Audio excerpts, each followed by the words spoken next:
girib oxuyuram ki, bunlar bezmədi. Biz bezmişik, bunlar bezmədilər. Ümumiyyətlə, mənim adım çəkilməməlidir orada. Bir də görürsən, elə gic rəylər yazırlar ki, mənim anam haqqında fikir bildir. Sən kimsən anam haqqında?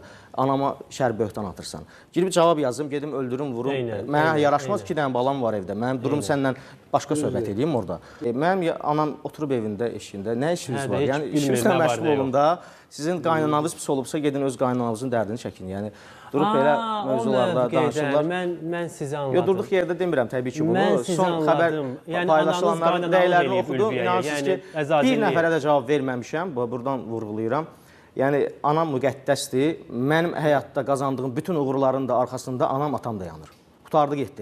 Mənə hörməti olan, mənə hörmətin yoxdur da, deməli, sən orada girib giz-giz nəsə fikir bildirirsənsə, anama şər böhtan atırsansa, kimsə nəsə eləyib, kimsə hardasa nəsə paylaşıb, mənə nə dəxli var? Ümumiyyətlə, anaların ora nə əlaqəsi var? Yəni, heç bir ana öz övladının, belə deyim də, pis gününü arzulamaz. Tamamilə razıyız. Yəni, o qədər düşüncəsiz insanlar var ki, düşünürəm ki, onlara baş qoşmaq da bir şey deyil, amma ürək bulandırır da. Düşünürəm, düzdür, indi mənə düşməz bu fikri bildirmə, amma yenə də öz fikrimi bildirməliyəm. Mən indi başa düşdüm, söhbət qaynanalıq mövqeyindən gedir. Məncə, bu məqamda, Ülviyə xanım özü bir hekayədə paylaşıb, bu mövzunun bəlkə də yığışdırılmasını yazmalıdır. Çünki çox düzgün vurğuluyursunuz ki, ana toxunulmazdır, ona toxunmaq olmaz. Çünki İnsanları da qınamıram. Gəlin qaynana mövzusu sosial şəbəkədə, sosial verilişlərdə... Ülviyə anamla bağlı bir paylaşım eləməyib. Məncə etməlidir. Tamaşaçılar anaya fırladırlar məsələni ki, yəqin ki. Axı, mənim bacım da yoxdur. Kommentlərin yarısı baldızdır. Yarısı da...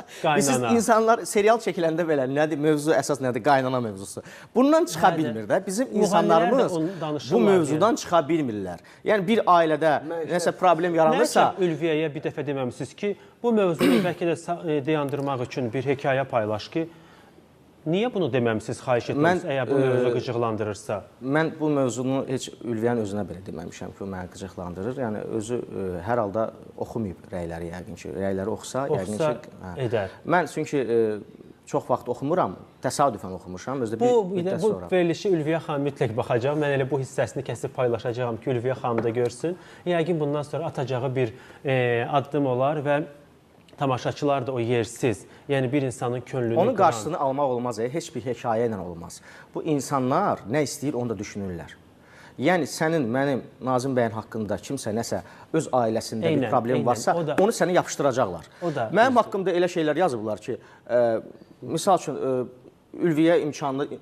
Mən imkanlıyam, Ülviyə mən. Elə giz-giz şeylər yazılır. Yəni, mənim bacım var, mənim bacım yoxdur axı. Rəylərin yarısı baldızdan. Bu da nə yazsın? Təxəyyülləridir. Yəni, belə deyim də, bu dəyişə bilməz bir şeydir, dəyişdirə bilməz bir şeydir.